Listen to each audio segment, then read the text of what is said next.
runtii aad waxaan ugu faraxsanoo doonayaa inaan taabto ciyaarihii gobolada ee dalka ka dhacay ciyaarahaasoo runtii kusoo dhammaaday si guula. tartanku waa wax caadiya oo had iyo jeer dee waa la tartamaa, cidun baana guushu raacdaa, laakiin libtu waxay ku jirtaa iyo sharaftu ciddii si quruxda badan ee sharafta ah ee qadarinta mudan ee dadnimada ay ku jirto iyo akhlaaq iyo asluub ahaan. waxaan jeclahay taasna waxaa hamtay gobolka Awdal ciyaaryahankoodii, waan iyo aad baan fursadatan ugaga mahad celinayaa sidaas guusha iyo aragtida wacan ee ay bulshada u soo jiideen reer Awdal ee ay muujiyeen inta kalena ay u tahay ku dayasho sida ay reer Awdal u yiraahdeen. waa gobolka qore runtii waan daawanaan jiray marka ciyaaruhu jiraan xilliyada aan fursad u helo inaan markaa hawl kalo caafimaad aan ku maqnay. waan arki jiray gobollo badan oo cabanaya ama gobollo markiiba laga saaray sidii gobolka Togdheer oo aan aad iyo aad runtii uga xumahay wixii gobolkaas arrintiisa iyo say u dhacday. aniga waxaa iigu dambeysay dee gobol runtii mid ah oo ciyaaryahankiisuna dee farqa jira, laakiin ay inay si guula ay magaranaysaa ay ku tartamaan oo gobolka magaciisa iyo sharaftiisaba ay kor ugu qaadaan. kulley intaa u dhaafi maayo, laakiin gobollo badan oo kula dacabanayo ama hadlayo way jiraan. Awdal way kaga duwanay intaasoo dhan. ciyaartana kumay guulaysan, laakiin waxaa ku guulaysatay asluubtii iyo akhlaaqdii. waana fiican tahay, waana ku dayasho wanaagsan. waana jeclahay inaan uga mahad celiyo dhallinyaradii iyo mas-uuliyiintii gobolka iyo degmadaba, madaxdoodii ee la socotay ee berber socotay iyo madaxdii kale ee gobolka ka soo jeeday ee ku sugnayd caasimadda.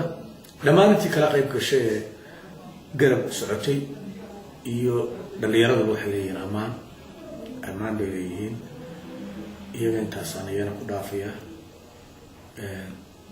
waxaan rajayn doonaa akhlaaq wanaagga iyo sharafta ay gobolka usoo jiideen in ay sanadka dambe ciyaaraha lagu qaban doono Awdal. taasina waa mid kulley dee wasaaradda qorshay leedoo u taalla, laakiin ka gobol ahaan waanu gudbin doonaa annagu in aanu sanadka noqono sanadka soo socda kuwa gobolkooda lagu qabto ciyaarta. garoonkiina waa kaasoo imika dee gabagabuu inoogu dhow yahay. wixii kulley xaalxaalee ka dhimanna dib baan u wada wanaajisan doonaa. marka taasi waata ciyaaraha. madaarka jeceshiin inaan ka hadlo. madaarku xadkiisii intii aan maqnaabaa maamulka gobolka iyo maamulka degmaduba ay sugeen oo hawl badan ka qabteen. wasaaraddana runtii ballanqaad wanaagsan baan wasiirkana ka hayayo aad bay iiga ballanqaaday inuu usoo diri doono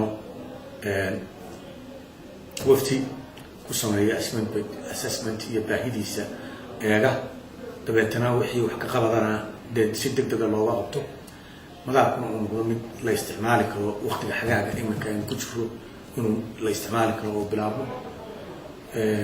waxaan rajaynayaa lamaan kulmin wasiirka soo noqodkaygii. waxaan kusoo dhaafay magaalada Hargeysa iyo caasimadda si toosaan usoo dhaafay. maalin baan joogay. waxaan rajaynayaa markaan iminka ku noqdo dib ugu noqdo inaan wasiirkana la kulmo, arrinta madaarka wixii ku saabsanaa aan soo dhammaystirno.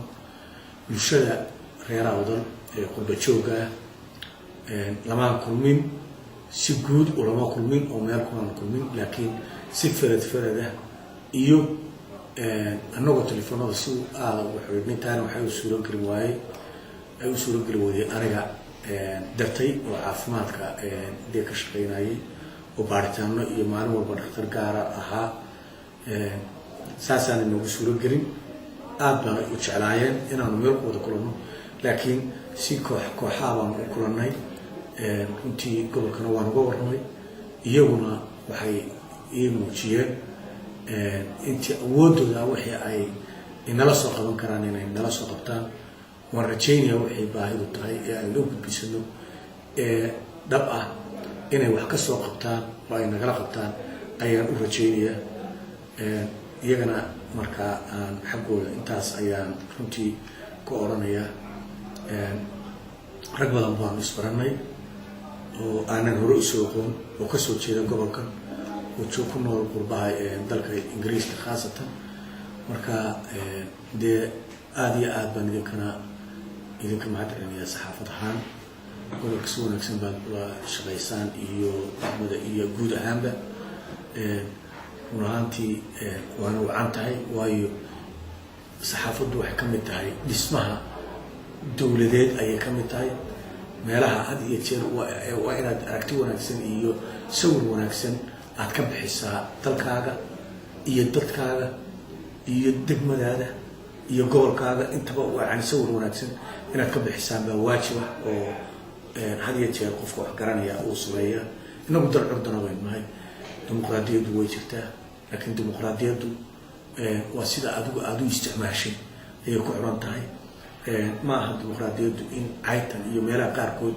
waan iyo madaxda qaarkood ragga qaarkood ama xisbiyada ha ahaadeen ama rag badan oo oday akhyaarahoo la yaqaano aqoon-yahana ah siday u hadlaan marar badan baad oranaysaa runtii sidii habbooneyd maaha waayo maaha dalkani dal inta badan sawir xun laga bixiyo waa dal aan la aqoonsan waa dal u baahan had iyo jeer in sawirka wanaagsan iyo dhinaca wanaagsan wax laga tuso bulshada caalamka uma baana dhinaca xun inay wax ka tusi waxaa ka mid a anugu saxaafadaha qaarkood had iyo jeer waxay adeegsadaan inay baadi doonaan dhinaca xun kuma qurux badnaa waayo adiga mas-uuliyadda ku saarantay qof kasta oo muwaadin mas-uuliyad baa saaran mas-uuliyadda saaran qaybtii u lahaa sidii aynu wax ku noqon lahay waa mas-uuliyad baa kaa saaran sidaa darteed waxaa habboon in aynu dhinaca wanaagsan wax ka tusno bulshada caalamka iyo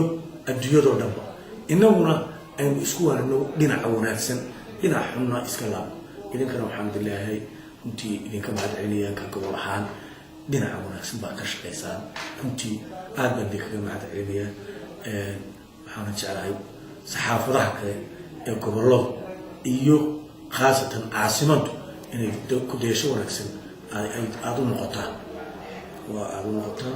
intaasaan kusoo gabagabaya wasalaamu calaykum waraxmatullahi wabarakatu